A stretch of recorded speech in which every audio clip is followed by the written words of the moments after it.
Captain Rook sat in the command chair of the Obstinate, a fortress ship as subtle as a brick through a window. The lights flickered, which was probably a feature, not a bug. "Well, this is just bloody perfect," he muttered, surveying the impending disaster on the display. "Reports just in," said First Officer Jekyll, a man who looked like he got dressed in a hurricane and enjoyed every second of it. "Alien fleets inbound, Captain. They want our newly polished super toy, the Dyson Sphere. Apparently they think it's a cosmic collector's item." Rook rubbed his temples. You'd think, with the universe being infinite and all, they'd find another one.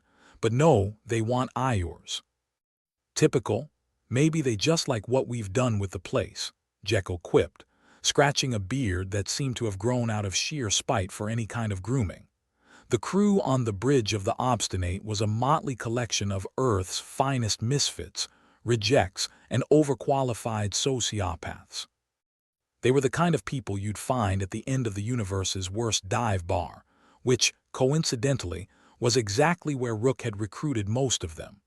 "Captain," said Dr. Tracy, the ship's medical officer, who approached with the kind of enthusiasm usually reserved for funeral directors. "Morale's at an all-time low. I don't suppose you'd consider letting them know they've got a fighting chance." "You know, a little hope," Rook grinned wryly. "Hope, that's what you get before reality kicks you in the teeth, but sure, let's go with hope." A warning klaxon blared like a banshee who stubbed its toe. "That's the sound of impending doom," said Jekyll, looking far too amused by it. "Or maybe it's just the coffee machine again." Rook leaned forward. "Status on the Dyson Sphere." "Still spinning nicely," said Jekyll. "Although, if those aliens have their way, we'll be one Dyson Sphere short of a solar system." The captain considered this. "Not exactly what I had in mind for a retirement plan, but I suppose beggars can't be choosers." The display screen showed the alien ships in all their menacing glory. They looked like a cross between a squid and a particularly angry toaster. "Why do they always have more tentacles than we'd like?" Rook thought out loud. "To multitask the hell out of us," Jekyll replied, a grin cutting across his face. Rook stood up, straightening his uniform, which was as creased as a politician's promises. "All right, people, this is what we've trained for, assuming any of us actually paid attention during training. We're going to protect the Dyson Sphere like it's the last bottle of whiskey in the universe. Or the last roll of toilet paper," Jekyll added. "Remember that scare back in 22? "How could I forget?" Rook replied. People went feral. The crew prepared for battle, which is to say they tried to look busy while secretly praying to whatever cosmic entity might be listening. The reality was, they'd been in scrapes before, but nothing quite like this. "T-5 minutes to contact," said the computerized voice of the ship. Its monotone delivery suggested it had already accepted its fate. Rook smiled grimly. "Piece of cake," he lied. The tension in the air was thicker than the soup they served in the mess hall.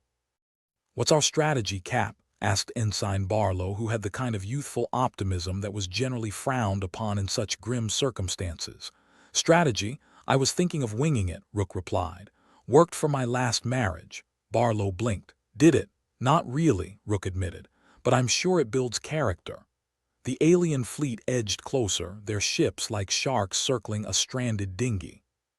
The Obstinate was far from a dinghy, more like a fortified castle with engines, but Rook couldn't shake the feeling they were about to be someone else's lunch. "Prepare all weapons," he ordered, wanting to sound decisive. He failed miserably. "Weapons hot," said Jekyll, pressing buttons with the kind of reckless abandon that suggested he'd press them all at once if he could. Rook looked around at his crew. "Whatever happens, try not to die. HR a nightmare to deal with when filing paperwork for the deceased." The crew nodded, not because they believed in their survival, but because they had no better options. "Here they come," said Jekyll, pointing at the screen. "Time to make them regret ever considering interplanetary theft." The alien ships opened fire, a dazzling display of destruction that, if you ignored the impending doom, was quite beautiful in a fireworks kind of way.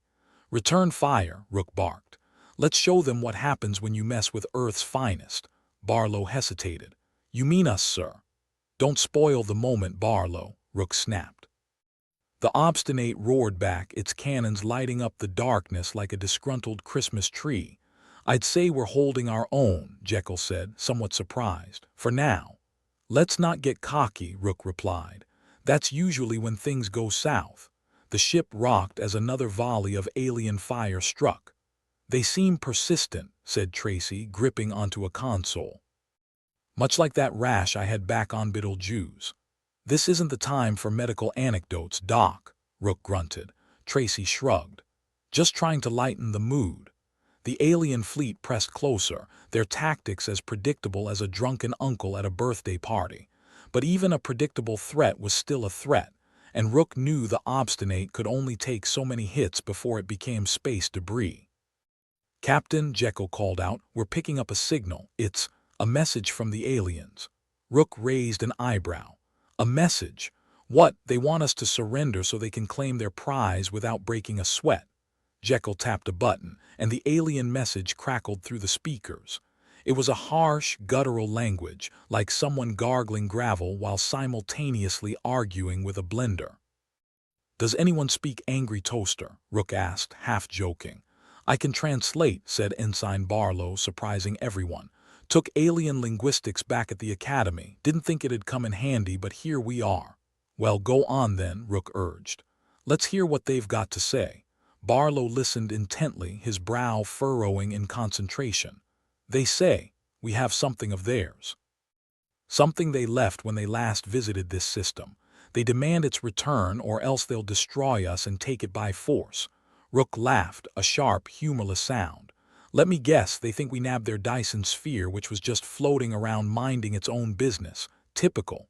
Seems like it, Barlow confirmed. They don't believe it was built by humans.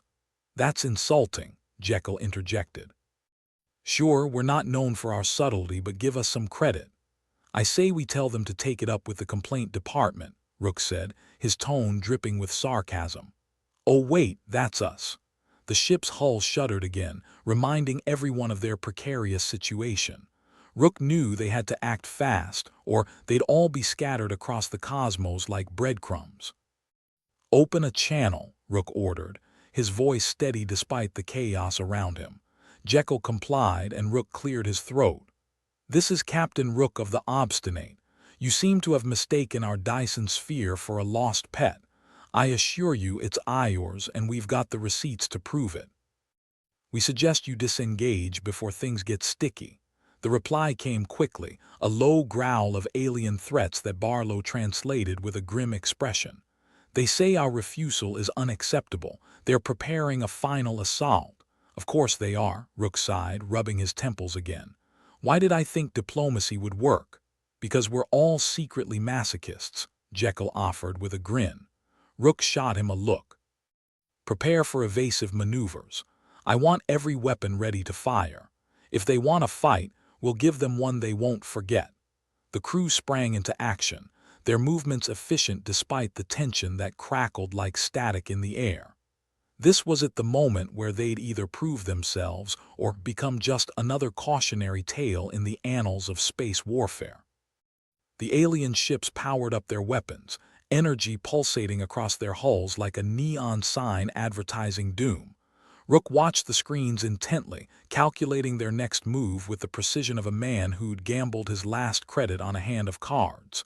Here they come, Jekyll warned, his voice as steady as his resolve. Rook nodded, his gaze fixed on the incoming threat. All right, people. Give him hell. And with that, the Obstinate launched into action, its guns blazing and its engines roaring as it danced through the void, defying the odds and the universe itself. It was a battle for survival, for a future that seemed all too uncertain, but one thing was clear. Humanity wasn't going down without a fight. The Obstinate was a flying fortress, but against the alien fleet, it felt more like a particularly stubborn bug waiting to be squished. They had opened up with everything they had, and the aliens had barely blinked. Rook watched the screens, his jaw set tighter than a miser's wallet. All right, he said, Plan B. What's Plan B? Jekyll asked, twirling a pen like a drumstick, clearly enjoying the absurdity of it all. Desperation, Rook replied. I'm open to suggestions, Jekyll smirked. How about we pretend we're not here? Maybe they'll get bored and leave. Sounds about as effective as a chocolate teapot, Rook mused, his eyes scanning the consoles. Their tech is not just for show. Our weapons are like throwing pebbles at a tank. Pebbles might work if we throw a whole planet's worth, Barlow suggested, optimism still clinging to him like an unwanted guest. Plan C, then, Rook grumbled. Anyone got a planet we can borrow? Dr. Tracy chimed in, his voice as dry as a Saharan summer. I've got a few ideas, but they mostly involve us not surviving the process. Welcome to my world, Doc, Rook replied. But let's save the suicidal for last. Jekyll leaned forward, looking far too interested in the chaos. These aliens, they're playing chess while we're playing checkers. We need a strategy that says we're crazier than you. That's what I love about you, Jekyll, Rook said. You make insanity sound like a viable career path. Think about it, Jekyll continued, his enthusiasm a twisted sort of infectious. Remember that old Earth game, poker? It wasn't always about the cards, but the bluff. Are you suggesting we bluff an intergalactic fleet? Barlow asked, incredulity dripping from his words. Exactly, Jekyll replied. We make them think we're packing more heat than a supernova. Rook rubbed his chin. How do we make a pea shooter look like a doomsday device? Tracy coughed lightly. We could reroute power from non-essential systems, make our weapons glow like a Christmas tree on amphetamines. That's it, Rook exclaimed, slamming a fist into his palm. Let's crank up the showmanship. We may be screwed, but let's look fabulous while doing it.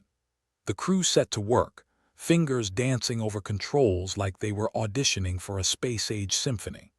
The ship began to hum with a low, menacing energy as systems rerouted, reallocating power from less critical functions, like life support, but who needed air when you had bravado. Lights up, Jekyll said as the ship's exterior burst into a radiant display of power, the kind you'd expect from a small sun having a particularly bad day. Here goes nothing, Rook muttered, opening a channel to the aliens. This is Captain Rook. I hope you're enjoying the light show. It's just the opening act. The response was predictably hostile, another guttural blender symphony, but Barlow was ready. They say they're not impressed. They think we're bluffing.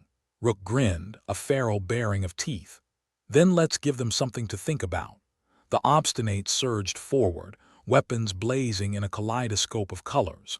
To the aliens, it probably looked like they were attacking with the whole of humanity's fireworks stash.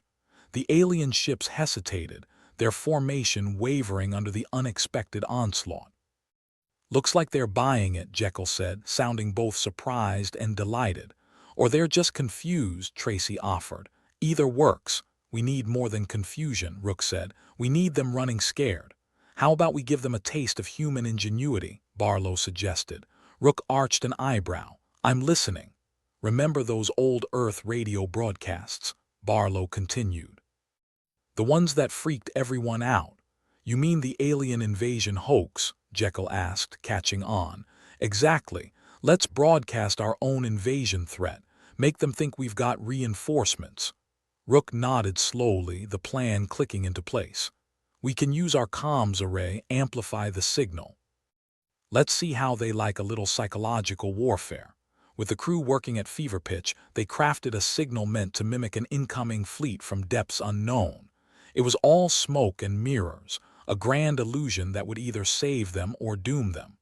Rook opened a channel again, this time broadcasting the fabricated signal deep into the alien fleet. This is Earth Command. Reinforcements en route. Prepare for immediate engagement. The message was accompanied by a series of phantom signals, a ghost army conjured from static and subterfuge designed to spook even the most battle-hardened foes. They're pausing, Jekyll noted, eyes glued to the sensor readout. Looks like they're falling for it, or they're laughing themselves to death, Tracy deadpanned. Either way, it's buying us time, Rook said. Let's see if we can turn this pause into a retreat. The aliens, momentarily stymied by humanity's audacity, hesitated. Their advance slowed as they recalibrated, trying to make sense of the new data flooding their systems. Meanwhile, the Obstinate was still very much in the game, its crew riding the high of their own madness.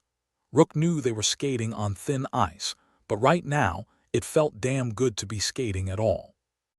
"What's our next move?" Barlow asked, the question hanging in the air like a reminder of their precarious situation. "We keep pushing," Rook replied. "Keep them guessing, keep them off balance. If they think we've got more tricks up our sleeve, they'll be less eager to press the attack. Or they could just call our bluff," Tracy pointed out, ever the realist. Rook shrugged. "That's a risk we take. But if there's one thing humans are good at, it's making a mess of things. And cleaning it up with style," Jekyll added, his grin back in place. The alien fleet slowly retreated, moving away from the Obstinate and its threatening display. It wasn't a victory, not by a long shot, but it was progress, and sometimes that was all you could hope for. "Looks like they're backing off," Barlow said, disbelief evident in his voice. "Let's not celebrate just yet," Rook cautioned. "They're still out there and we're still very much in their sights." "True," Jekyll agreed, "but let's enjoy this little win for what it is." Rook allowed himself a brief smile. A small win, perhaps, but one that had kept them alive for another day. And in the vast, unkind cosmos, sometimes that was the best you could do. "All right, people, let's keep our guard up," Rook ordered. "This dance ain't over yet."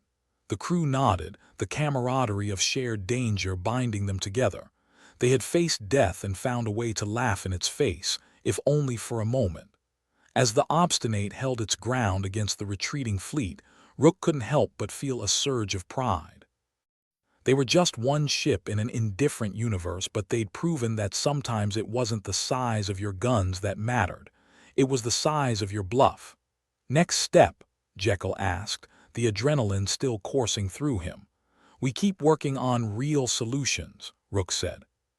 "We've bought ourselves time, but we need more than bluster to win this." "And if we can't?" Barlow inquired, his voice holding a note of youthful uncertainty.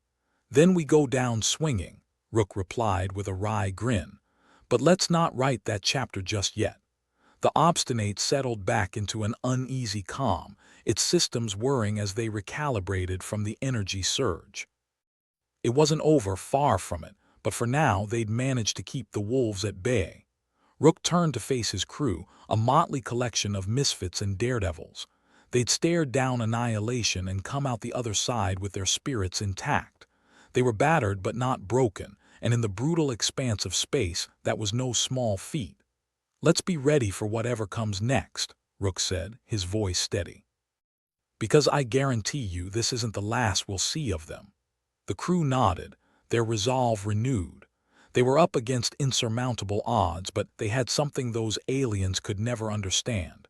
A stubborn, indomitable spirit that refused to be snuffed out. As the Obstinate drifted through the void, Rook knew they'd be ready for whatever came next. Because if there was one thing humans excelled at, it was adapting to the impossible and making it look good in the process. And if the universe wanted a fight, well, they'd give it one hell of a show. The Obstinate groaned like an old man getting out of bed, and it seemed the universe wasn't done tossing its scrambled mayhem their way. Captain Rook leaned back in his chair, letting out a sigh that suggested he'd rather be anywhere but here. Probably sipping something stronger than the recycled coffee on board this tin can. "All right, people," he said, trying to sound more confident than he felt. "We've bluffed our way out of immediate annihilation, but let's face it, we're just a minnow in a shark tank. So let's crack some skulls together and figure out how to weaponize our best asset, complete unpredictability." Lieutenant Vex, who had the uncanny ability to look like she just rolled out of bed and straight into a disaster, perked up from her station. "You mean our stupidity?" "No, our chaos," Rook corrected. "Though stupidity does make a strong supporting argument." First Officer Jekyll, who lived for this kind of madness, grinned like a fox in a henhouse. "Chaos, I like it. We make them think we're a pack of rabid lunatics. Show them the human race is just one bad day away from a full-blown existential crisis." "I'm pretty sure we're already there," Dr. Tracy muttered, examining his medkit like it might have some answers. "But how do you plan to weaponize something you can't control?" By not controlling it, Vex interjected, eyes gleaming with a plan that was about as stable as a three-legged stool. We make them think they're dealing with a ship full of nutjobs who will do anything to throw them off, even if it means blowing ourselves up. You mean like turning on every dam system and making it look like we're ready to explode? Barlow asked, genuine curiosity in his voice. Not explode, Vex corrected, but make them think we will if they push us. They won't know what hit them. Or if anything will hit them at all. Rook nodded slowly. We need to test this concept, see if we can harness our chaos without nuking ourselves. Any volunteers for the guinea pig section? Is it too late to sign up for transfer? Jekyll quipped, only half joking. You're all volunteers, Rook said, sweeping his hand across the bridge. You just didn't know it until now. Vex got to work, typing furiously at her console like she was trying to set it on fire. All right, let's start small. We rig the cargo bay to look like it's one big, unstable explosive. We'll see how the sensors read and if our pretend doom scenario gets any bites. Barlow raised a hand, mimicking the enthusiasm of a kid about to point out a fatal flaw. And if it doesn't work, or worse, it does, we'll be the first to find out, Vex replied, a wicked grin on her face. And hey, if it does work, maybe we become the next big thing in unconventional warfare. Rook watched as the crew fell into a chaotic rhythm, an impromptu orchestra of frenetic, discordant beats that somehow miraculously formed a plan. The cargo bay was rigged with every loose wire and unstable piece of tech they could find, ready to light up like Christmas in hell. All right, punch it, Rook ordered, leaning back with his arms folded, trying to look like he had faith in this insanity. The cargo bay lights flickered, and a low rumble passed through the ship, like a sleeping giant shifting in its slumber. Alarms blared as a fake overheating message flashed across their screens. Status, Rook asked. Vex checked her readings, a smirk playing at the corner of her lips. Sensors read like we're one bad decision away from going supernova. If the aliens are watching, they might think we're stupid enough to take everything with us. Are we? Barlow asked, genuine concern etching his features. Only on Tuesdays, Jekyll replied, still grinning like a madman. And maybe Thursdays if the mood strikes. Rook turned his gaze to the view screen, watching for any sign the alien fleet was taking the bait. So far, they kept their distance, like they couldn't decide if the obstinate was a threat or just a cosmic joke. Let's see if we can dial it up a notch, Vex suggested, her fingers dancing over her console. We patch in some random signals, make it look like we're in the middle of a full-blown meltdown. Random signals, you say? Jekyll perked up. Maybe throw in some old Earth music. Nothing like a little Beethoven to set the mood for destruction. Or some death metal, Barlow added, a grin on his face. Really sell the whole we're all going down vibe. Rook chuckled, shaking his head. All right, let's make it a symphony of chaos. But remember, we're aiming to scare them off, not give them a reason to put us out of our misery. The sounds of clashing music and fluctuating frequencies blared through the speakers, the ship, a cacophony of conflicting signals. It was the kind of racket that would either terrify or confuse anyone in earshot. What's the readout now? Rook asked, glancing at Vex. Looks like we're heading for a meltdown, she confirmed. Sensors are picking up spikes all over. If the aliens are watching, they might think we're about to take the whole sector with us. Or that we're just bad at this, Tracy added, ever the pessimist. Optimism, Doc, Rook chided. It's all we have left. Not quite, Jekyll said, his eyes alight with a sudden idea. What if we make them think there's something valuable on board, something worth saving us for? And how do we do that? Barlow asked, intrigued. Simple, Jekyll replied. We let them catch whiffs of a fake distress call, something about precious cargo. Make them think they've hit the jackpot if they play ball. Rook considered the suggestion, his mind racing. If they believe we've got something worth saving, they might hesitate. But if they think it's a trick, we're done. It's a risk, Vex admitted. But isn't everything a risk at this point? True, Rook agreed, but I'm not thrilled about putting our lives on a lie that's flimsier than wet paper. Then let's make it a good one, Jekyll suggested. Doctor, you can whip up some medical jargon, right? Make it sound urgent. Tracy rolled his eyes. Sure, I can spin a tale that'd make a hypochondriac weep. With a plan in place, the crew set to work. Soon, a carefully crafted distress signal was beamed out into the void, full of just enough technical terms and desperation to sound plausible. Let's see if they bite, Rook said, feeling that familiar tension coil in his gut. Minutes ticked by, each one dragging like an eternity. The alien fleet remained distant, though now their movements suggested curiosity, if not outright interest. Any changes? Rook asked, trying to keep his impatience in check. Not yet, Vex replied, her attention focused on the sensor readout. But they're definitely listening.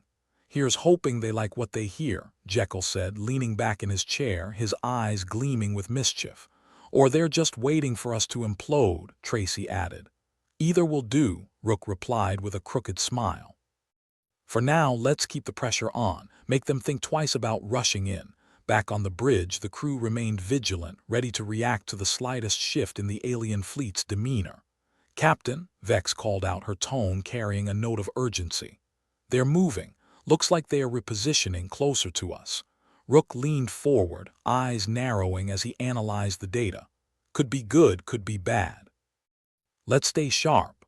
Always good to know where your enemies stand, Jekyll quipped, even if it's uncomfortably close. Jekyll, you have a gift for understatement, Rook replied dryly. Thank you, sir. I do try. The alien fleet's movement was cautious, their formation adapting to the perceived threat of the obstinate without committing to a full engagement. Looks like they're trying to suss us out, Vex noted. They're not rushing in but not backing off completely either. Rook weighed their options. Let's keep the chaos up, give them something to think about. Vex, start scrambling outgoing signals. Make it look like we're in a panic but trying to hold our own. Aye, Captain, Vex replied, her fingers already executing the commands. The obstinate became a beacon of controlled chaos, a symphony of conflicting signals and desperate messages designed to disorient and confuse. It was a wild gamble and everyone knew it, but that was part of the thrill. What's their response? Rook asked as he watched the view screen. They're pausing, Barlow said, disbelief etched on his face. Looks like they're not sure what to do. Could be indecision, could be they're reassessing, Tracy suggested. Either way, it's a good sign. Or they're just waiting for the punchline, Jekyll added, unable to resist. Let's hope they're not expecting a good one, Rook said, a hint of a smile playing on his lips. As the alien fleet maintained their distance, unsure of what to make of the obstinate's antics, Rook knew they'd bought themselves more time. Time to think, time to plan, and time to prepare for the next round. All right, folks, Rook announced, a renewed determination in his voice. We've got them on the back foot. Let's keep up the pressure. What's the next step, Captain? Vex asked, eager for the next phase. We keep building the illusion, Rook replied. If we can't outgun them, we'll outthink them. And if we can't outthink them, we'll damn well outcraze them. The obstinate continued its dance of deception, a lone fortress in the vast, uncaring void. They were just one ship, outmatched and outgunned, but they weren't about to go down without a fight. And if the universe wanted a show, well, the obstinate was more than happy to oblige. The alien fleet was done playing coy. Their ships glided forward with a kind of mechanical grace, the kind that suggested they were about to turn the obstinate into confetti. Captain Rook watched the screen with the same grim determination one usually reserves for tax audits. Well, looks like they finally decided to RSVP, Jekyll remarked, not quite managing to keep the glee out of his voice. Rook snorted. Yeah, and they brought the whole orchestra. You'd think a species smart enough to build those would know when to leave well enough alone. Jekyll shrugged, a mischievous glint in his eye. Guess we're just too irresistible. Vex was already hammering at her console like she had a personal vendetta against the keypad. All right, time to show them what we've got. Rig the systems for a full-blown glitch fest.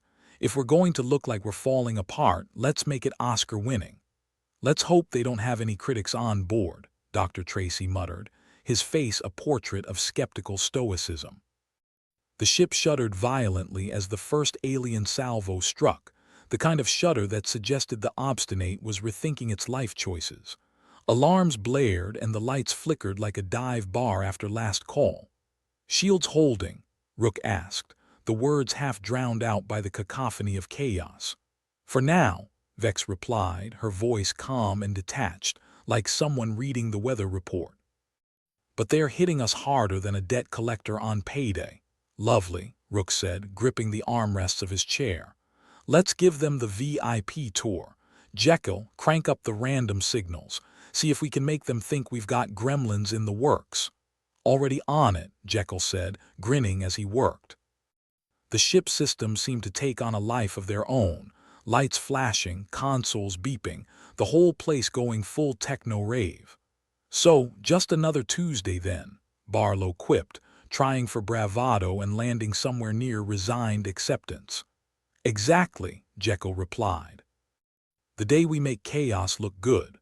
Rook watched the alien fleet's formation, noting their hesitation like a hawk watching a rabbit trying to figure out if that shadow overhead was a cloud or something much hungrier. "All right, folks, let's ramp it up. We need to keep them guessing. How about we make it seem like we're losing power?" Vex suggested, her fingers dancing over the controls. "A little blackout, some flickering lights, and maybe a few strategically timed explosions." "Explosions? You know you're really selling this whole walking disaster thing," Tracy said dryly. Rook nodded, a grim smile on his face. "Let's do it. Make it look like everything's going to hell. And if it does, at least they can't say we didn't warn them." The ship lurched again as another volley hit, a reminder that the aliens weren't here to exchange Christmas cards. The lights dimmed, flickering like they were considering an early retirement. "Here come the fireworks," Vex announced, keying in the command. A controlled detonation shook the ship's hull, shaking loose a cloud of debris that danced in the void like drunken fireflies. "There, that should give them something to chew on," Jekyll said, a note of pride in his voice. Rook leaned forward, eyes locked on the alien fleet. "Keep the pressure on. If we can make them think we're more trouble than we're worth, we might just survive this." The alien ships paused, their advance slowing as they tried to make sense of the chaotic signals and the erupting debris cloud. They were hesitating, which was either a very good or a very bad sign. "If they were us, I'd say they're trying to figure out if we're worth the salvage or the scrap heap," Barlow observed. "Let's make them choose the latter," Rook replied, grim determination setting in. "Vex, can we send out a signal jam? Make it look like we're trying to call for backup." "On it," Vex said, her hands flying over the controls like a maestro composing a symphony of chaos. "Let's see if we can convince them we're about to get a whole lot of unwanted company."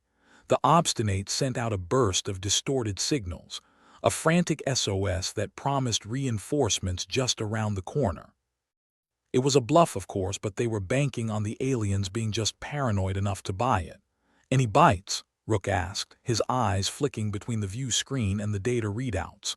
"They're shifting formation again," Vex reported, her voice edged with satisfaction. "Looks like they're reconsidering their life choices." "Good," Rook said. "Let's give them a few more reasons to back off." Jekyll start spinning another tale. "Maybe we're harboring a deadly contagion, something that makes them think twice about getting too cozy." "Contagion, huh?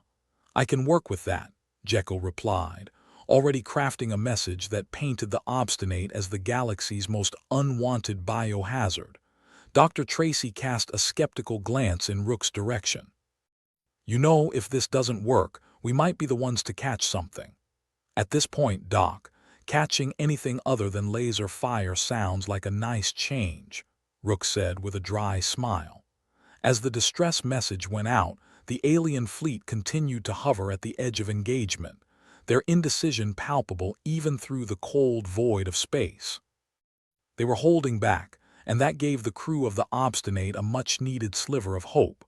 "Looks like they're still not sure if we're bluffing or just insane," Vex commented, eyes glued to her console. "Insanity's a gift," Jekyll said with a wink. Let's just hope they think it's catching. The alien ships maintained their distance, a hesitant dance that suggested they weren't willing to risk it all just yet. They had superior numbers, superior firepower, but they still had to contend with the unknown factor of human madness. "All right, folks," Rook said, his voice firm despite the chaos around him. "We've bought ourselves some time. Let's not waste it. Keep up the pressure, keep them guessing." "What's the next move, Captain?" Barlow asked, his tone a mix of curiosity and wariness. "Play to our strengths," Rook replied. "We've got unpredictability on our side, and we need to use it. Keep them dancing to our tune, and maybe we'll find a way out of this yet. Or at least go down in style," Jekyll added, grinning like a man who'd just been given the keys to a fireworks factory. The Obstinate continued its chaotic ballet, a blend of bluffs, signals, and strategic detonations designed to keep the aliens on edge. It was a desperate gambit, but for now it was working. "Let's not get too comfortable," Rook warned, eyes scanning the data. "They're not playing nice anymore, and we need to stay one step ahead." "Too right," Vex said, her fingers flying over her console like a pianist on a caffeine high. "One wrong move and we're toast." "Here's hoping they're not hungry," Tracy quipped, though his expression was anything but amused. The alien ships hovered, caught in a mental chess game with a crew that seemed hell-bent on defying the odds. It was a standoff in the truest sense, a battle of wits played out in the vast emptiness of space. "Let's keep pushing," Rook said, his voice carrying the weight of command. "If we can keep them off balance, we might just find a way to turn this around." "And if we don't?" Barlow asked, the question hanging in the air like a specter. "Then we'll at least go down swinging," Rook replied, a grim smile playing on his lips. "But for now, let's keep them guessing. Chaos might be our only ally, and we're going to make the most of it." The Obstinate continued its frenetic dance, a ship caught between hope and despair, its crew determined to fight against the odds with every trick and bluff they could muster. In the void, the alien fleet watched, waiting for them to slip, waiting for the moment when their resolve would falter. But Rook and his crew weren't going to give them that satisfaction. Not today. Not while they still had a chance to spin a story too wild to ignore. "All right, people," Rook announced, feeling the weight of his resolve. "Let's show them what it means to face the impossible. Here's to hoping they're as confused as we are," Jekyll added, his grin as wide as ever. "So, just another day at the office," Tracy said, a wry smile barely tugging at the corners of his mouth. "Exactly," Rook replied, settling back into his chair. "Now let's give them hell." The Obstinate continued its unlikely performance, a testament to human ingenuity and the sheer power of unpredictability. As long as they had air to breathe and bluffs to play, they would keep the alien fleet guessing. And in the vast, uncaring void, sometimes that was all you could do. The Obstinate shuddered like a drunk at last call, the groans of its metal frame echoing through the corridors. Another volley from the alien fleet and the ship's systems decided it was high time for a nervous breakdown. Lights flickered, alarms screamed, and somewhere overhead, a pipe burst, spewing recycled air with the enthusiasm of a cat coughing up a furball. "Well, that's not ominous," Jekyll remarked, glancing up at the new leak. "Either the ship's giving us its opinion on the situation, or it's just ready to cash in its chips." "We're still operational," Vex announced, though her expression suggested she was trying to convince herself as much as anyone else. Her fingers flew over the controls, attempting to coax some semblance of order from the chaos. "For now," Rook replied, sounding unconvinced. He surveyed the bridge, his gaze lingering on the worn faces of his crew. "But it's time to face facts. They've got us outgunned, out-teched, and probably out of options." "Sounds like my last date," Barlow said, managing a smirk despite the dire situation. Dr. Tracy scrolled through damage reports with the practiced detachment of a man reading his own obituary. "We've got critical systems failing across the board, Captain. Life support's on life support, and the shields are about as reliable as a politician's promise." "So, business as usual," Jekyll quipped. "Right," Rook sighed. But if we're going to keep this ship in one piece, we need to keep our heads above water. Or, vacuum. The bridge briefly descended into silence, broken only by the occasional beep of a malfunctioning console and the distant rumble of another hit. Rook leaned forward, elbows on his knees, and rubbed the bridge of his nose. "All right, listen up. We've got to keep messing with their heads. If we go down swinging." "Swinging with what?" Vex asked, eyes glued to the jumble of readouts before her. "All we've got left is a handful of tricks and a ship that's trying to file for early retirement." "Tricks are all we've ever needed," Jekyll said, grinning like a kid in a candy store. "Besides, I've always wanted to see what happens when we push the big red button." "There's a big red button?" Barlow asked, incredulous. "Metaphorically speaking," Jekyll replied. "But hey, maybe there is one. This ship's full of surprises." "None of them good," Tracy pointed out dryly. Rook stood, his resolve hardening like cheap concrete. "We have to believe in what we're doing. If we crack, they've won. We're unpredictable, and that's our edge. Let's keep them guessing." "And if we guess wrong?" Vex asked, not unreasonably. "Then they get a fireworks show," Rook replied, his voice carrying the weight of a man who'd accepted his place in the universe's joke. "But I'd rather go out with a bang than a whimper." Another volley rocked the ship, and somewhere, something vital sounded like it had finally given up the ghost. The lights dimmed further, casting the bridge in a shadowy, almost conspiratorial gloom. Jekyll looked around, his grin never faltering. "On the plus side, the mood lighting's just right for our last stand." "Always the optimist," Tracy said, shaking his head. "Hey, if we're going to meet our makers, I'd like them to see my good side," Jekyll shot back. "Assuming I have one." Rook looked to each of his crew in turn, seeing in their tired faces the kind of determination only found in people with absolutely nothing left to lose. "We're not done yet. If we have to, we'll make this the worst game of charades they've ever seen," Vex snorted. "Charades? I thought we were going for the pyrotechnics category." "Either way, it's going to be a hell of a show," Rook said. "Keep them guessing, keep them on edge. As long as they don't know what we're up to, we've got a chance." "Famous last words," Tracy deadpanned. "If we're lucky," Rook replied. "All right, let's put on a show they'll never forget." Jekyll cracked his knuckles and set to work, manipulating the ship's systems with the enthusiasm of a mad scientist let loose in a laboratory of horrors. The bridge lights flashed in erratic patterns, the consoles beeped out a discordant symphony, and somewhere deep in the belly of the ship, another controlled explosion sent a shudder through the hull. "Looks like we've got their attention," Vex announced, monitoring the alien fleet's reactions. Their formation was shifting again, a non-committal dance that suggested they were still trying to figure out if they were dealing with a ship or a circus. "Good," Rook said. "Let's see if we can keep it." Tracy raised an eyebrow. "And how do you propose we do that? Juggling, fire eating?"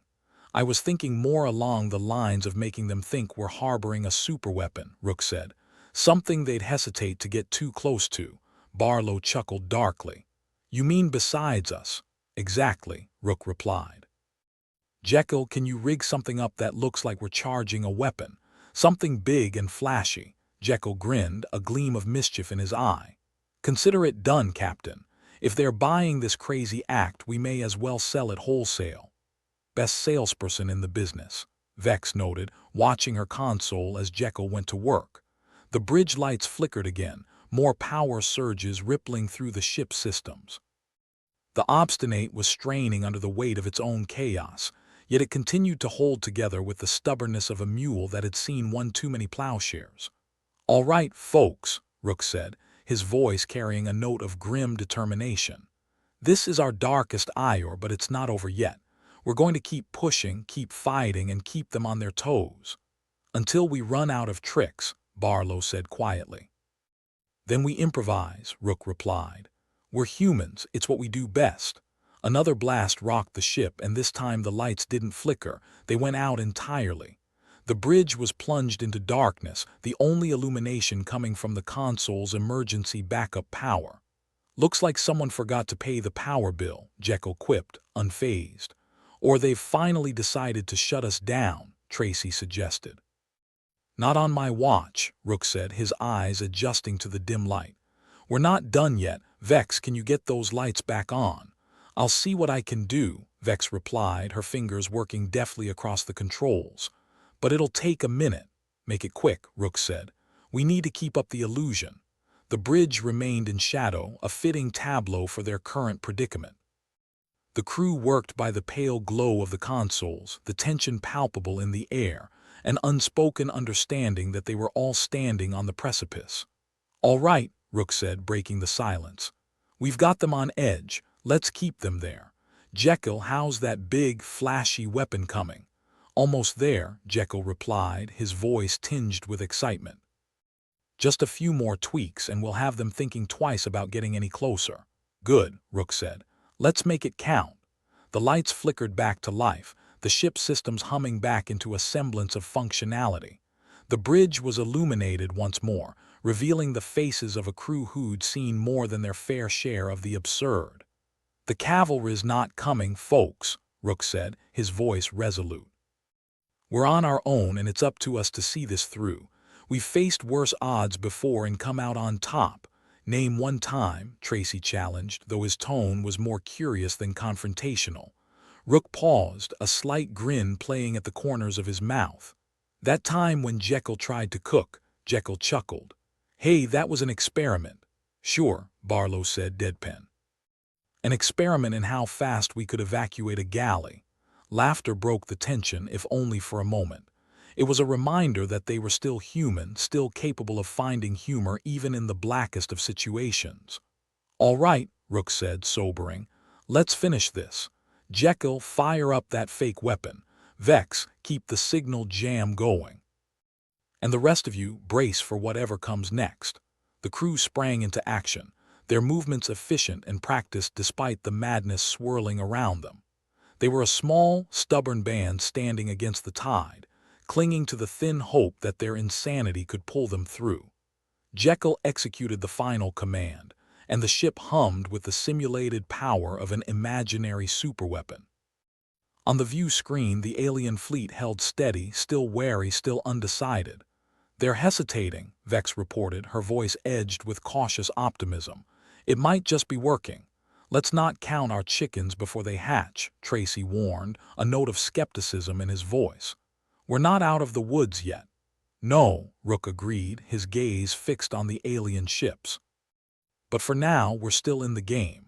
The Obstinate held its ground, a defiant bulwark in the face of overwhelming odds. The crew knew they were far from safe, but as long as they kept the aliens guessing, they had a chance. Let's keep the dance going, Rook said, determination in every word. We've got nothing left to lose, so let's make it count. And if we fail, Barlow asked, the question hanging heavy in the air. Then we'll give them one hell of a show to remember us by, Rook replied, a grim smile playing on his lips.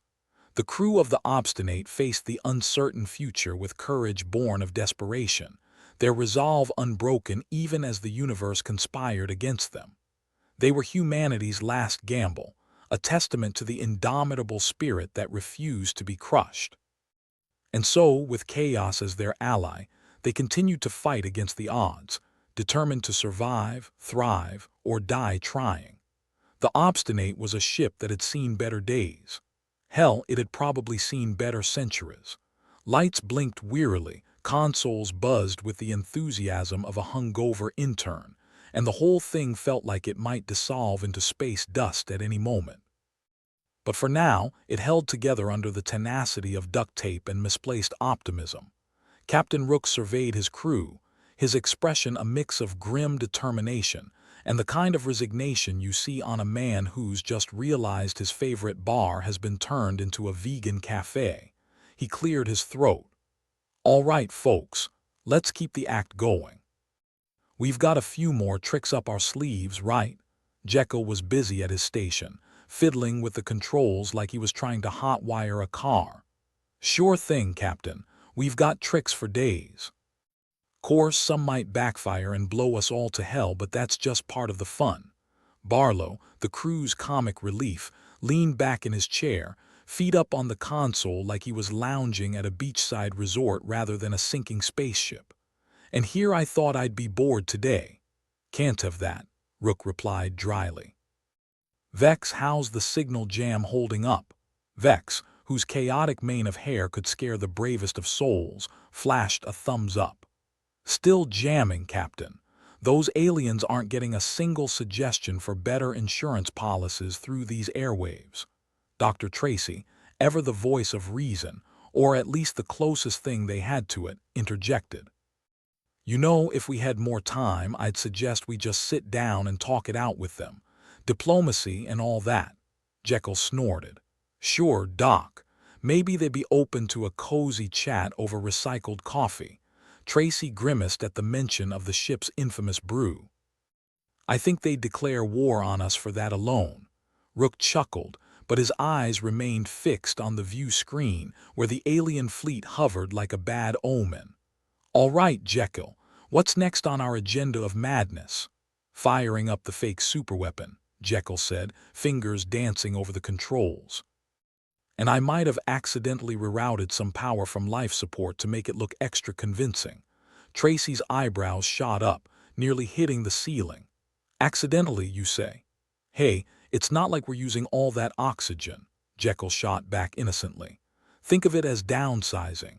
The ship rumbled, a deep groan resonating through the walls like the sound of a mechanical beast waking from a deep slumber. Rook felt the hairs on the back of his neck stand on end. What's that? Probably the sound of progress, Jekyll replied with a grin that suggested he'd been waiting his whole life for this kind of chaos.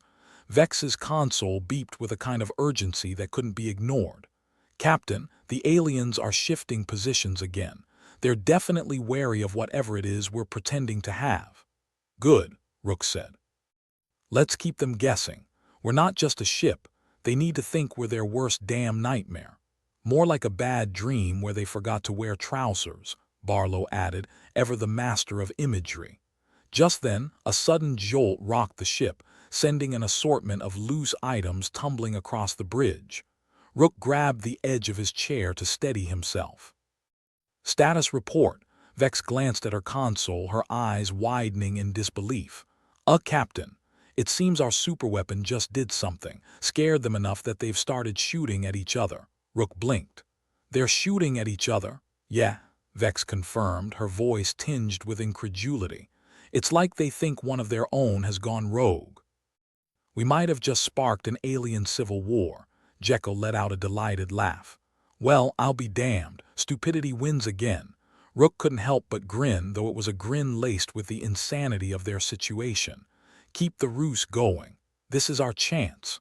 Tracy, amidst all the chaos, still found room for a sardonic chuckle. And they say humans are the unpredictable ones. As the bridge lights flickered in and out like a disco on its last legs, Rook knew they had to seize the moment. All right, team, let's take advantage of their confusion. Can we get the engines back to full capacity? Maybe, Jekyll said, scratching his chin. If I divert more power from the shields, but that'd leave us open like a clam with a death wish. Rook nodded. Do it. We've been playing defense long enough. Time to go on the offensive. Barlow adjusted his seated position, trying to find comfort amid the chaos. Finally, some action. I was starting to think we'd die of old age instead. The ship's engines roared to life with a sound that could only be described as enthusiastic apocalypse. Rook felt the familiar surge of momentum as the Obstinate lurched forward, cutting through space with a kind of reckless abandon that was both terrifying and exhilarating. Vex kept her eyes on the console, her fingers dancing over the controls like a magician performing a particularly intricate trick. Captain, the aliens are still confused. Their fleet's in disarray. Good, Rook said. Jekyll, keep that fake weapon humming. Let's make them think twice about coming after us. Jekyll saluted with the flair of a man who knew he was playing with fire and loving every moment. Aye, Captain. Here's to bad decisions. As the ship powered forward, Rook allowed himself a moment of reflection. They'd been pushed to the brink, teetering on the edge of annihilation, and yet here they were, turning their own incompetence into advantage. It was almost poetic in a grimly humorous sort of way. Captain, Tracy said, breaking into his thoughts, What's the plan once we're out of this mess? Rook glanced over at his crew, their faces a mix of hope and fear, courage etched into their expressions despite the odds. We keep running, keep fighting. As long as we're unpredictable, we've got a chance. Not much of a plan, Barlow observed, though there was a note of admiration in his voice. It's the only plan we've got, Rook replied. And it's worked so far, who knows? Maybe we'll get lucky. Lucky, Jekyll echoed with a snort. Well, we've survived this long on luck and sheer bullheadedness. No reason to stop now. The ship surged forward, navigating through the chaos of the alien fleet with the kind of reckless daring that only a truly desperate crew could muster. Rook knew they were gambling with their lives, but it was a gamble worth taking. "All right, team," he said, his voice carrying the weight of command. "Let's give them one hell of a show." The crew moved as one, each member playing their part in the grand deception that was their only hope. It was a dance of madness and ingenuity, a testament to the indomitable human spirit, or perhaps just human stubbornness. As the Obstinate continued its mad dash through the stars, Rook felt a strange sense of peace amidst the chaos. They were outnumbered, outgunned, and outclassed, but they weren't out of the game just yet. And if luck was on their side, maybe they'd live to see another day. The alien fleet, caught in its own web of confusion and paranoia, seemed to pause, unsure whether to pursue the humans or continue turning on itself. It was a testament, once again, to the power of sheer unpredictability. "Rook," Vex called, her voice carrying a note of excitement. "We've got a clear path. If we push now, we can make it through." "Then let's not waste time," Rook replied, his decision swift and resolute. "Punch it, Jekyll." The engines roared in agreement, propelling the ship forward with a burst of speed that was both exhilarating and terrifying. The Obstinate shot through the ranks of the alien fleet like a bullet, weaving between ships that seemed too shocked to react. Tracy watched the chaos unfold on the view screen, shaking his head in disbelief. "I can't believe this is actually working." "Believe it, Doc," Barlow said, grinning like a man who just won the lottery. "Sometimes it pays to be the craziest bastard in the room." Rook held tight to the armrests of his chair, feeling the familiar rush of adrenaline that came with a last-ditch escape. "Keep it together, everyone. We're almost there." The ship's hull groaned under the strain, but it held fast, propelled by the twin forces of desperation and determination. They were a ragtag crew on a battered ship, but for now, they were untouchable. Finally, the Obstinate broke free of the alien fleet, emerging into open space with a triumphant roar of its engines. The crew erupted into cheers, the sound echoing through the bridge like a victory cry. "We did it," Vex said, her eyes sparkling with disbelief. "We actually did it."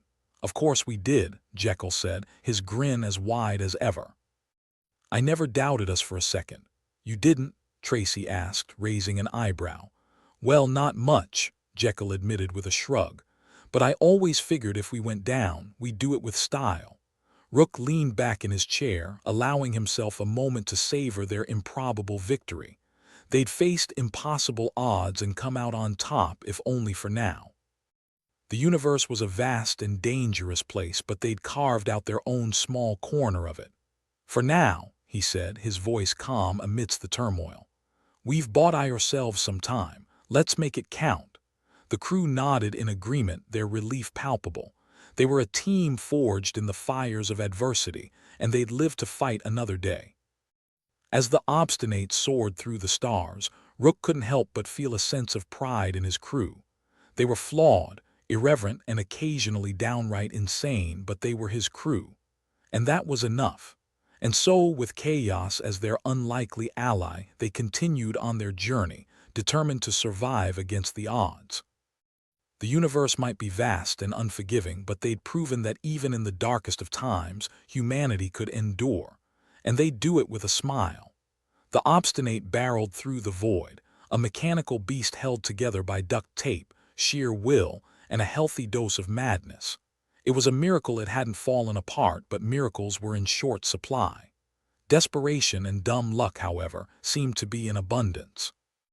Captain Rook sat in his command chair, a seat that felt more like a throne in the madhouse he ruled.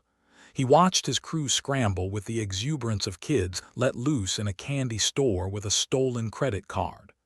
"Keep it together," Rook barked, his voice rough-edged with equal parts authority and disbelief. "We're not out of this yet." Jekyll, hands flying like a pianist with a vendetta against his own instrument, was in his element. "Captain, I'd say we're 2 steps away from a glorious pyrotechnic display that'll light up half the galaxy." "A bit optimistic, aren't we?"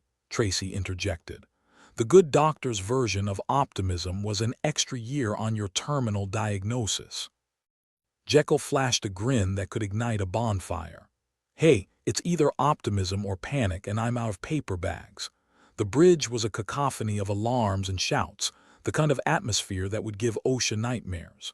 Vex, hair looking like she just lost a fistfight with a static charge, was manning her console with the intensity of someone defusing a bomb. With her at the helm, even chaos took a back seat. "Captain," she called, a hint of mischief dancing in her voice, "those aliens are still trying to figure out which end of their gun fires. They've really taken the bait." "Good," Rook replied. "Let's keep them guessing.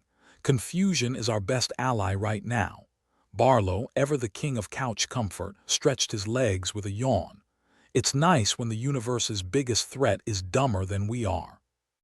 Really takes the pressure off." "If only we could bank on that," Tracy said, eyeing a flickering screen that displayed their dwindling life support. "We might not get a repeat performance." "Doc, we'll cross that bridge when the oxygen runs out," Rook snapped, with all the care of a hungover bartender dealing with a rowdy customer. On cue, the ship shuddered, a creaking protest that could have been mistaken for the sound of a titan groaning under the weight of its own legend. "What now?" Rook demanded, turning to Jekyll. "Just the engines complaining, sir," Jekyll replied, eyes glued to his console. "They weren't built to handle this kind of abuse, but who is?" "Let's keep this show going," Rook said, feeling the adrenaline surge through his veins like an old friend's unwelcome visit. "We've got a chance here, slim as it is." As the Obstinate continued its erratic dash, Vex leaned over her console, her fingers dancing over the controls with a dexterity that could only be described as frenetic. "Captain, I think I've got something, a way to keep them off balance." "I'm listening," Rook said, eyes narrowing with interest. "We amp up the erratic maneuvers. Make it look like we're attacking at random, like we've got 100 plans and no idea which one to use." "Isn't that the truth?" Barlow chimed in, his grin wide enough to swallow lesser smiles whole. "Sounds promising," Rook agreed. "Make it happen, Vex." Vex didn't need any further encouragement. Her fingers flew across the controls, transforming the Obstinate into a whirling dervish of unpredictability, a ship that moved like it had just downed a barrel of high-octane whiskey. The alien fleet struggled to keep up, their sleek, efficient movements hindered by the sudden chaos. It was like trying to catch smoke with a hand full of holes.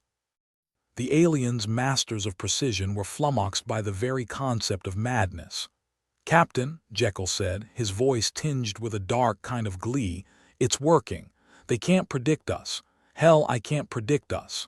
"Let's keep it that way," Rook responded, feeling a flicker of hope, a dangerous thing but necessary.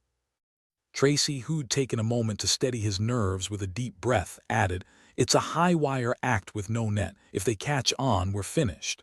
"Since when did we have a net?" Barlow quipped, earning a chuckle from Vex. "We're the type to climb without a rope and then wonder why we're falling." "Focus," Rook urged, though he couldn't help but admire the gallows humor that kept them all sane or close enough. The Obstinate danced through space, a ballet of absurdity and daring. Rook watched the alien fleet falter, their ranks breaking like a line of dominoes toppled by a rogue breeze. The aliens, used to calculated engagements, found themselves outmaneuvered by a crew that didn't play by any rulebook written in this galaxy. "Captain," Vex's voice rang out, edged with the thrill of the unlikely. "The alien ships are retreating." "Retreating?" Tracy echoed, disbelief writ large on his face. "Looks like unpredictability really is our best weapon," Jekyll mused, his fingers not missing a beat on the controls. Rook exhaled slowly, a release of tension that had coiled in his gut like a living thing. Keep it up, everyone. Let's not give them a reason to turn around. As the alien fleet fell back, the obstinate pressed its advantage. It was a victory snatched from the jaws of defeat, a testament to the power of insanity over logic. Rook couldn't help but enjoy the irony. "Captain," Barlow said, breaking the silence that followed the alien retreat. "Does this mean we're officially the craziest crew in the galaxy?" "I'd say we've earned the title," Rook replied, his grin as wide as the void outside. "Not that anyone's in a hurry to challenge us for it." Tracy, ever the voice of reason, interjected, "We might want to consider what's next. We can't rely on the same tricks forever." "Agreed," Rook said, nodding. "But for now, let's take a moment to enjoy not being blown to bits." The crew let out a collective breath, the kind of relief that felt like a swig of cheap booze after a long day. They'd survived, and that was no small feat. In a universe that seemed determined to grind them down, they'd proven that even a ragtag bunch on a decrepit ship could find victory. Rook knew it wouldn't last, that the universe had a way of catching up, but for now they were alive, and that was enough. They'd continue to fight, continue to defy the odds, because when you've got nothing left to lose, you might as well bet the house. "All right, team," Rook said, his voice carrying the weight of command and camaraderie. "Let's find some place quiet to lick our wounds. We've earned a little peace, however temporary." "Aye, Captain," Jekyll replied, the mischief never quite leaving his eyes. As the obstinate drifted into the black, the crew settled into a silence that was both comfortable and foreboding. They were a crew of misfits and malcontents, but they'd found a way to survive, to fight another day. And as they drifted through the void, Rook felt something he hadn't felt in a long time: pride. They were his crew, and against all odds they were still here. "Rook," Vex said, breaking the quiet, "we should probably call this in, right? Let someone know we're not dead." "Sounds like a plan," Rook replied. "Let's see if we can't find someone who'll listen." With a nod, Vex set about their next task, a smile playing at the corners of her mouth. In the face of everything, they were still here, still fighting. As the obstinate sailed through the stars, Rook allowed himself a moment of reflection. They'd faced down death and walked away with nothing but scars and stories. But in the end, wasn't that what life was all about? Surviving the odds, one day at a time, and laughing in the face of the universe. And as Rook looked out at the vast expanse of space, he couldn't help but think that maybe, just maybe, they'd be all right. "And just like that, we're not dead," Jekyll declared, his voice dripping with the kind of casual arrogance that came from cheating death too many times to count. He leaned back in his chair, stretching his arms overhead like a cat who'd been caught sneaking cream. "Who would have thought?" Captain Rook watched his crew, a disparate group of lunatics who at this point were more family than team, settle into the calm like they'd just finished an impromptu marathon. The hum of the obstinate was a comfort in its own right, the sounds of an ancient behemoth that somehow still defied the universe. "I suppose this means we can add unpredictability experts to our resumes," Vex quipped as she pushed her wild hair back into submission, or at least into a tolerable mess. "Yeah, right under survived a cosmic crapshoot," Barlow added, propping his feet up on his console, utterly unfazed by the flickering screens around him. "Might even get a medal made of whatever scrap they could scavenge." Tracy, leaning against a bulkhead that creaked in protest under his weight, nodded along, his expression suggesting he was only half joking. "Just what I need, more clutter for my coffin."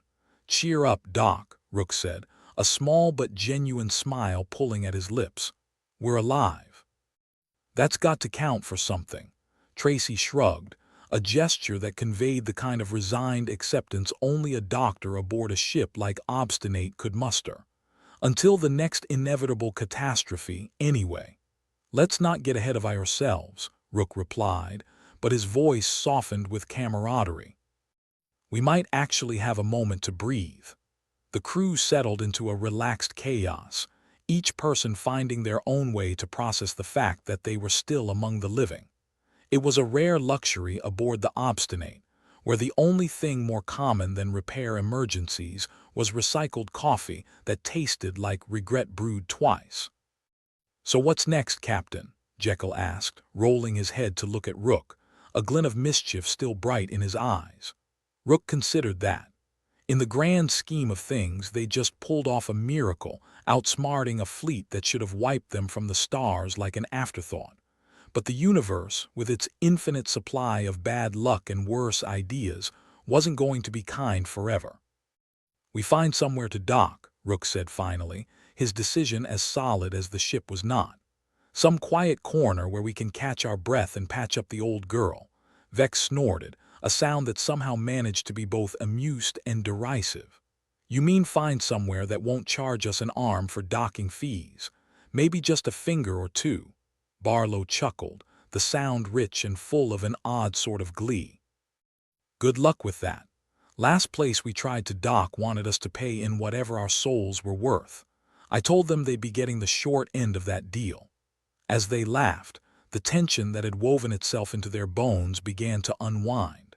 It was odd how humor could do that, strip away the fear and replace it with something more manageable, like an old jacket that didn't quite fit but was too comfortable to discard. "Speaking of which," Tracy said, his voice cutting through the laughter, "we should probably see about getting some real supplies. The recycled coffee's starting to taste like engine oil." "A subtle improvement, then," Jekyll quipped, earning a chuckle from Vex and a reluctant grin from Tracy. All right," Rook interjected, bringing the focus back to the task at hand. "We find a port, resupply, and get ready for whatever's coming next, because if there's one thing we're good at, it's surviving against the odds." "And how long do you think that'll last?" Vex asked, her tone more curious than cynical for once. "As long as it needs to," Rook replied, and for the first time in what felt like ages he believed it. With that, the crew went about their tasks, each working to keep the Obstinate in the air, space. It was like asking a pack of wolves to perform synchronized swimming, but somehow they made it work. Jekyll was back at his console, fingers tapping out commands like an absurdly complicated dance. "I'm picking up a signal," he announced, as if he just stumbled upon a particularly spicy secret. "Friendly?" Rook asked, though he already knew the answer.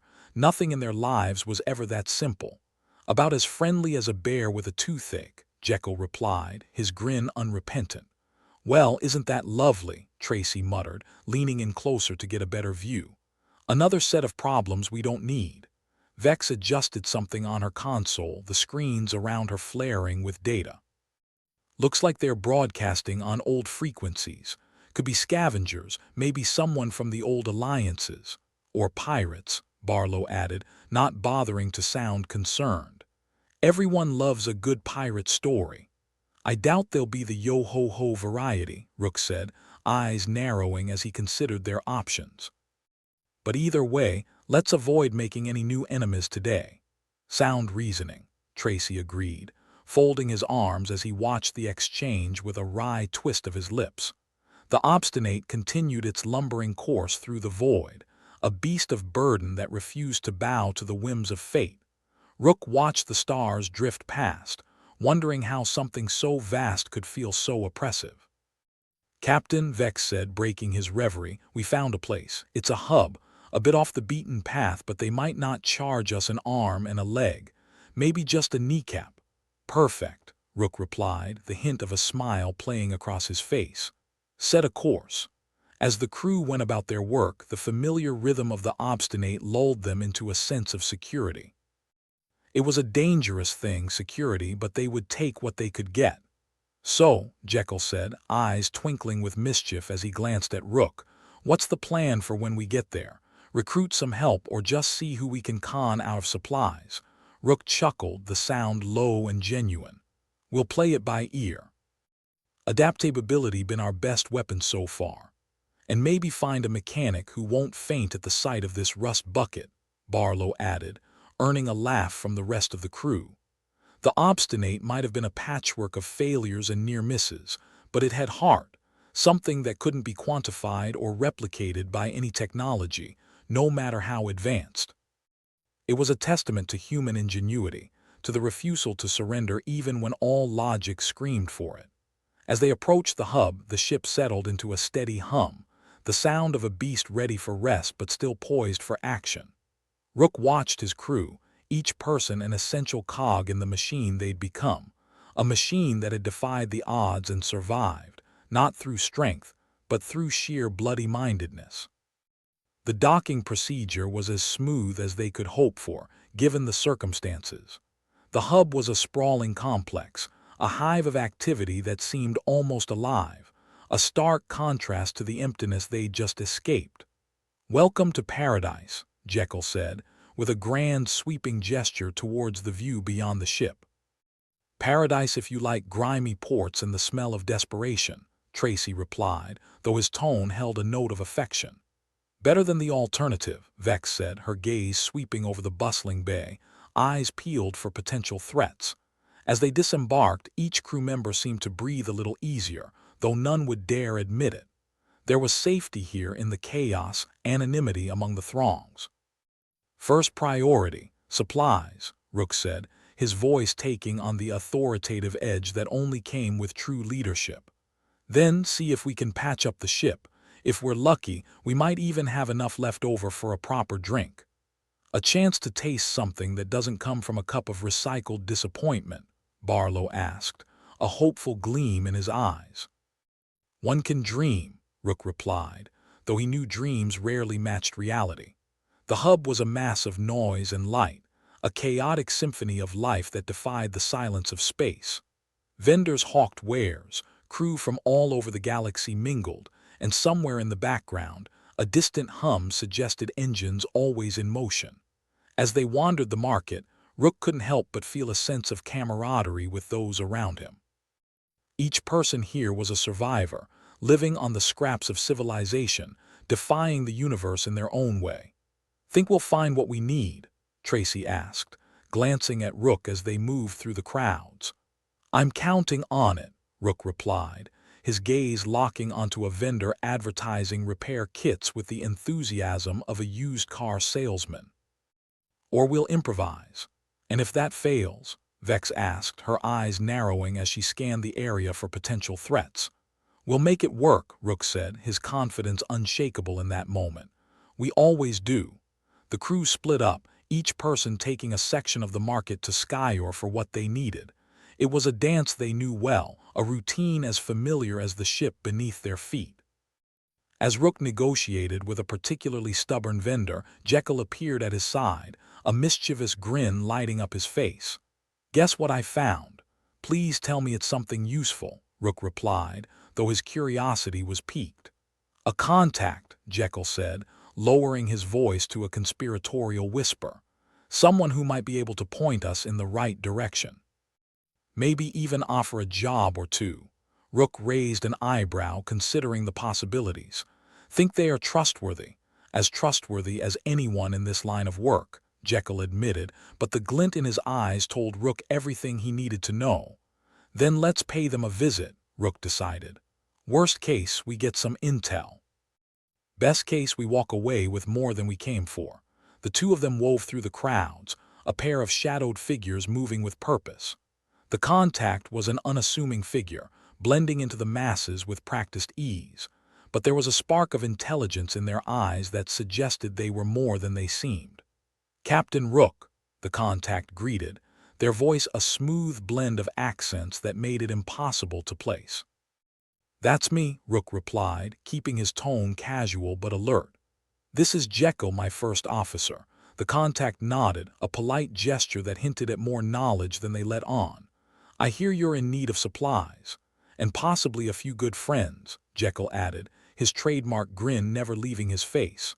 "Friends can be arranged," the contact said, their voice carrying the promise of undisclosed secrets. "For a price." Rook chuckled, accepting the game for what it was. "Isn't that always the way?" They talked, exchanging pleasantries and subtly probing for information. The contact, for their part, was a master of the dance, giving just enough to keep the conversation flowing without revealing too much. In the end, they walked away with a few leads, some potential allies, and the kind of optimism that only came from having your back against the wall. As they rejoined the rest of the crew, Rook felt a renewed sense of purpose.